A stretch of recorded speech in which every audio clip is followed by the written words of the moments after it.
start with the name of Almighty Allah, who is the most gracious and the most merciful. हमारी इस video का topic है computer इन office automation. Office automation के अंदर computer. अब IT series की book के अंदर एक क्वेश्चन है, how computer be useful in office automation या can be useful in office automation. ये जो कंप्यूटर है ये ऑफिस ऑटोमेशन के अंदर कैसे यूजफुल होता है। तो इस स्लाइड के अंदर, इस प्रेजेंटेशन के अंदर हम लोग डिटेल से जानेंगे कि ऑफिस ऑटोमेशन क्या होता है और कंप्यूटर इसके अंदर कैसे यूजफुल होता है। टॉपिक भी क्लियर होगा और इसी तरह से ऑफिस ऑटोमेशन कोर्स के बारे में भी आपको बताऊंगा। ऑफिस ऑटोमेशन के अंदर सबसे पहला जो पॉइंट है वो office automation is the process of automating office task using computers. Computer के इस्तेमाल करके ऑफिस के टास्क को ऑटोमेटिक बना देना, कंप्यूटराइज्ड बना देना ऑफिस ऑटोमेशन कहलाता है। Many types of tasks are performed in an office। बहुत सारे किस्मों के टास्क जो है, बहुत सारे तरह के काम किए जाते हैं ऑफिस के अंदर। These tasks includes कामों के अंदर शामिल हैं decision making, data manipulation, document handling और communication and storage. Decision making से ये मुराद है फैसला करने वाले होते हैं बहुत सारे काम। डाटा मैनिपुलेशन डाटा प्रोसेसिंग वाले होते हैं। डॉक्यूमेंट्स को हैंडल करने वाले होते हैं। कम्युनिकेशन वाले होते हैं, डाटा ट्रांसफर करने वाले होते हैं, डाटा को स्टोर करने वाले काम होते हैं। काफी सारे इस तरह के काम ऑफिस के अंदर किए जाते हैं। Many computerized technology are used to perform these activities in an office easily। Office के अंदर इस तरह की एक्टिविटीज को परफॉर्म करने के लिए कंप्यूटराइज्ड टेक्नोलॉजीज इस्तेमाल होती हैं। Some computerized system used in office are as follows। कुछ कंप्यूटराइज्ड सिस्टम जो कि ऑफिस में इस्तेमाल होते हैं वो ये हैं, मैं आपको बता देता हूँ। एक डीएमएस जिसे हम कहते हैं डॉक्यूमेंट मैनेजमेंट सिस्टम, उसको हम डिटेल से आगे जानते हैं। और दूसरा है मैसेज हैंडलिंग सिस्टम, इसी तरह से तीसरा है ऑफिस सपोर्ट सिस्टम। अब हम इनको वन बाय वन डिस्कस करते हैं, जिनमें सबसे पहला है डॉक्यूमेंट मैनेजमेंट सिस्टम डीएमएस। तो इसकी डिटेल हम लोग सबसे पहले जानेंगे। डॉक्यूमेंट मैनेजमेंट सिस्टम के अंदर सबसे जो पहला पॉइंट है, इस पॉइंट के बारे में बात करते हैं। DMS consists of different applications like word processing, desktop publishing, report graphic, image processing and archival storage applications। ये DMS के अंदर मुख्तलिफ सॉफ्टवेयर होते हैं जिनके जरिए से हम लोग डॉक्यूमेंट्स को मैनेज करते हैं, हैंडल करते हैं।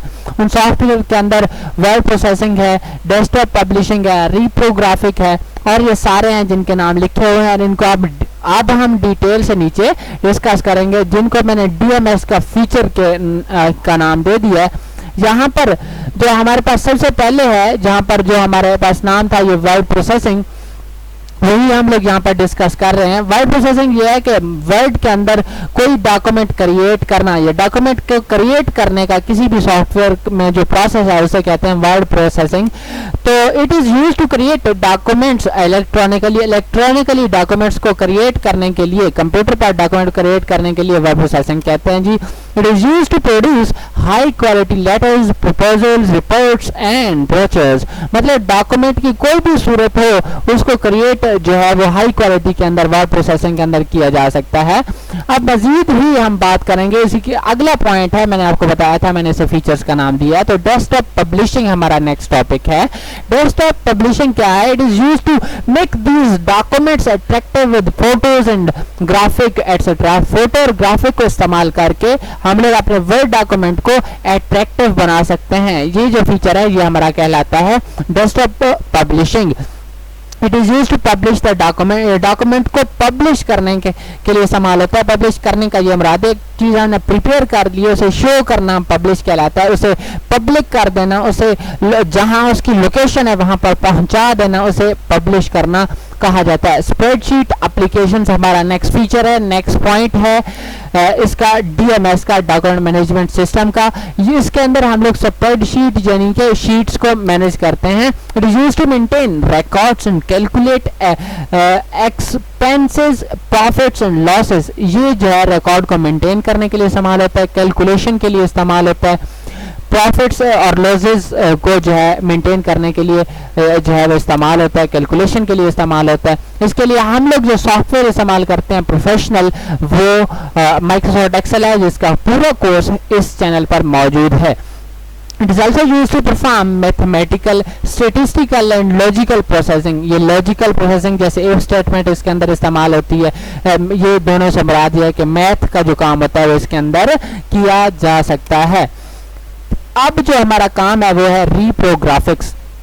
रिप्रोग्राफिक्स क्या है जी? It is a process of reproducing multiple copies of a document. एक डॉक्यूमेंट की कॉपीज करना रिप्रोग्राफिक्स कहलाता है। इमेज प्रोसेसिंग जिसका लास्ट फीचर है वो ये है, it is use to scan and store an image in computer. ये एक कंप्यूटर में इमेज को स्टोर करने के लिए और स्कैन करने के लिए इस्तेमाल होता है। स्कैनर एक डिवाइस है जिसके जरिए से हम इमेज की हार्ड कॉपी को सॉफ्ट कॉपी बना सकते हैं। हार्ड कॉपी और सॉफ्ट कॉपी क्या है और आप जानना चाहते हैं तो वो ये है कि जो हमारे हाथ में कोई डॉक्यूमेंट होता है तो हार्ड कॉपी होती है, जब कंप्यूटर के अंदर स्क्रीन के अंदर होता है, प्रिंट होने से पहले होता है, तो उसे हम कहते हैं soft copy. It can also modify and improve the quality of images. ये जो हमारे पास इमेज प्रोसेसिंग है इसकी वजह से हम इमेज को चेंज भी कर सकते हैं और उसकी क्वालिटी को बेहतर भी बना सकते हैं। हमारा नेक्स्ट पॉइंट है message handling system. Message handling system क्या है जी? इसमें सबसे पहला पॉइंट है, it is used to send messages और documents from one location to another. Message handling system के जरिए से हम डाटा इंफॉर्मेशन को एक लोकेशन से दूसरी लोकेशन पर ट्रांसफर कर सकते हैं। Many techniques are use for this purpose such as facsimile, fax, email and voice mail. ये वॉइस मेल, ईमेल और फैक्स मशीन को इस मकसद के लिए इस्तेमाल किया जा सकता है। ऑफिस सपोर्ट सिस्टम के बारे में अब हम बात करेंगे। ऑफिस सपोर्ट सिस्टम क्या है?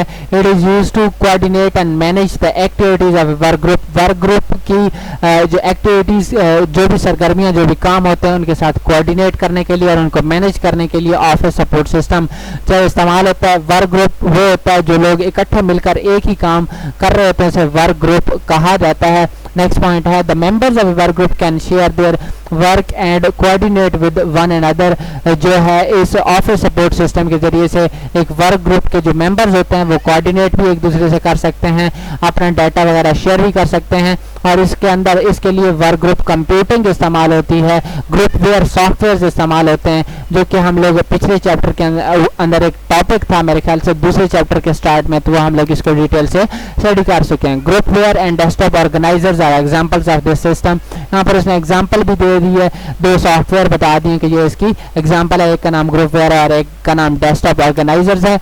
यहाँ पर ऑफिस सपोर्ट सिस्टम है जो कि हम लोग डिटेल से पढ़ चुके हैं। मतलब ये है कि यही अगर हम लोग याद कर लेते हैं तो काफ़ी है। मजीद आगे मैंने प्रेजेंटेशन शायद ये मेरे से रिपीट हो गई है, लेकिन वही कुछ लिखा हुआ है जहाँ पर, इसके आगे इसमें कुछ नहीं है। तो ये सारी प्रेजेंटेशन हमारे इस टॉपिक के बारे में थी, ऑफिस ऑटोमेशन के बारे में। बेसिकली ऑफिस ऑटोमेशन जो है कंप्यूटर के जरिए से जो हम ऑफिस के टास्क परफॉर्म करते हैं उसे ऑफिस ऑटोमेशन कहा जाता है। कुछ लोग ये समझते हैं मेरे ख्याल से कि ऑफिस ऑटोमेशन का जो कोर्स है वही कंप्यूटर का कोर्स है, तो ऐसा ही है। कंप्यूटर का जो 6 महीने वाला कोर्स है वही ऑफिस ऑटोमेशन कोर्स होता है। ये 1 साल का जो कोर्स है वही ऑफिस ऑटोमेशन कोर्स होता है। तो इसमें कंफ्यूज होने वाली कोई बात नहीं। Thank you, goodbye, Allah.